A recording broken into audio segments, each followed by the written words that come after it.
మీ అమ్మాయి చిన్నపిల్లండి, తను ఫ్రెండ్లీగా మంచి ఆర్టిస్ట్ అండి, మా అమ్మాయిలో టాలెంట్ ఉందండి అని అలా అనేవాళ్ళు. ఇంటికి వచ్చినాక డిస్కషన్ జరుగుతుంది కదా. నన్ను బాగా రెచ్చగొట్టేది మా అక్క అయితే, చూడు నువ్వు చేయాల్సిన క్యారెక్టర్ అమ్మాయి చేసింది చూసుకుంటే, అలా చేసుకొని నాకేంది, నేను ఎప్పుడు ఏ క్యారెక్టర్ పోయిందని ఏడ్చింది లేదండి. ఈవెన్ దో మిస్టర్ బెళ్ళానికి కూడా బాపు గారు, రమణల గారు, రాజేంద్ర ప్రసాద్ గారికి ఇప్పుడు ఒక మనసు ఉంది, మన ప్రతి ఒక్కరికి ఒక అంతరాత్మ అనేది ఉంటుంది. ఈవెన్ ఆమెనికి కూడాను వాళ్ళ గుండె మీద చేసుకుంటే మినిమం మ్యాక్సిమం ఎక్స్ట్రీమ్ ఈ క్యారెక్టర్ అమ్మాయి అయితే బాగుంటుందని చెప్పని ఎంత ప్రయత్నం చేశారు, ఎంత ప్రయత్నం చేశారు. నేను ఆయనకి సారీ కూడా చెప్పాను, రాజేంద్ర ప్రసాద్ నా భవిష్యత్తును గురించి జరిగిన విషయాలన్నీ ఆయనకి చెప్పాము, ఏం లేదు ప్రాబ్లం.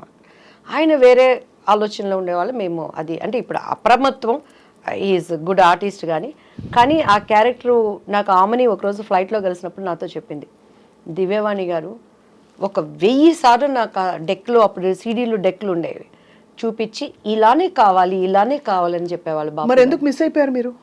చేయలేదు, ఒప్పుకోలేదు. ఒప్పుకోలేదా? రాజేంద్ర ప్రసాద్ గారు అండ్ ఆయన ప్రొడ్యూసర్ ఆయన చేత పార్థసారథి గారు సంథింగ్ ఏదో పేరు ఉంది.